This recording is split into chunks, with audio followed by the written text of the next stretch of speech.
Hello guys, good afternoon. তো তোমরা সবাই জানো যে গত 2-4 দিন আগে প্রচণ্ড বৃষ্টি হয়েছিল। তাতে আমাদের বাগানে এত জল কি বলবো। তো এখানে দেখতেই পাচ্ছ একটা লঙ্কা গাছ। তো এই লঙ্কা গাছগুলো আমার লাগানো ছিল। তো এই লঙ্কা গাছের যে গাছটা তো মরেই যাচ্ছে। তো আমি ভাবলাম যে এই লঙ্কাগুলো ফালতু নষ্ট হবে, তো তুলে নিই, লঙ্কাগুলো তুলে নিই, দেখা যাক কতগুলো লঙ্কা হয়। তোমরা দেখতেই পাচ্ছ আগে অনেক কটা ছিঁড়ে ফেলেছি। তো এবার তোমাদের পুরোটা ছিঁড়ে দেখাবো যে কতগুলো লঙ্কা হয়। আর এই লঙ্কাটা বন্ধুরা প্রচণ্ড ঝাল। লঙ্কাটা আমার হাতে এক পিস ফেটে গেছে, লেগেছে। তো ওই জায়গাটা মানে জ্বলে যাচ্ছে।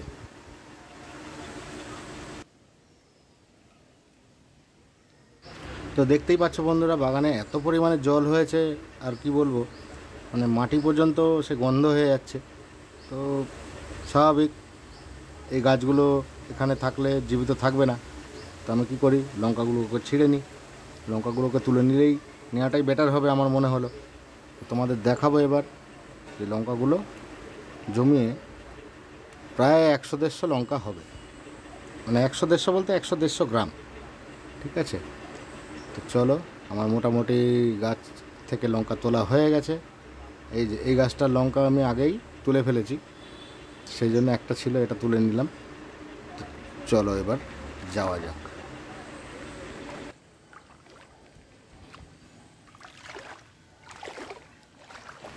তো দেখতেই পাচ্ছ বন্ধুরা, জলের মধ্যে এই যে এই পাকা লঙ্কাটাই আমার হাতে ফেটে গেছে। ফেটে গেছে বলতে কি, জলে 2 দিন পড়েছিল, তো মালটা একটু হয়ে গেছে, নরম হয়ে গেছে। তো এই লঙ্কাটা হাতে লেগেই প্রচণ্ড জ্বালা পোড়া করছে। তো চলো, দেখতেই পাচ্ছ কেমন নোংরা হয়ে গেছে জলগুলো। এই তো অবস্থা, মানে পায়ের অবস্থাও খুব খারাপ। জলে সারাদিন হাঁটতে হচ্ছে, কিছু করার নেই বন্ধুরা। কলপাড়ে চলে এসেছি আমি। কলপাড়ে এসে তোমাদের লঙ্কাগুলো দেখাই। এই রাখলাম, ফেটে গেল।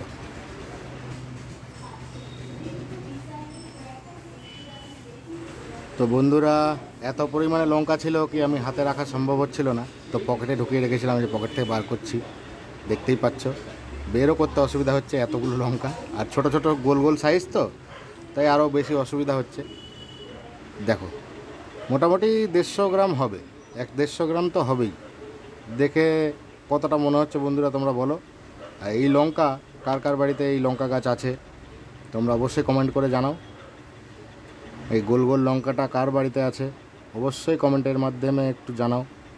আর যদি কারো চারা লাগে, বীজ লাগে, আমি দিয়ে দিতে পারবো।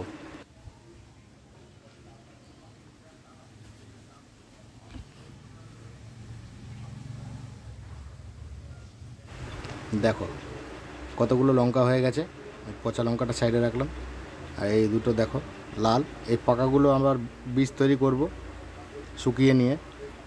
এই দেখো একটা পাকা, আর এখানে এই যে এই একটা পাকা, আর এই একটা পাকা লঙ্কা গোল গোল।